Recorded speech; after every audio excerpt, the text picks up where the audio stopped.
Behold! The double-headed standard gauge tank engine! Double header!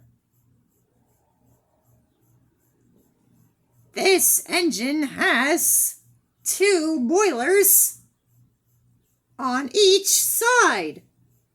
What?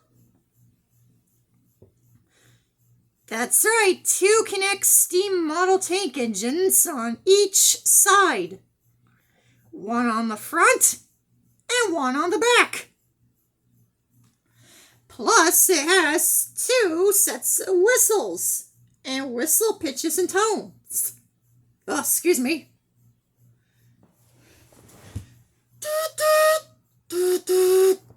Okay, thank you.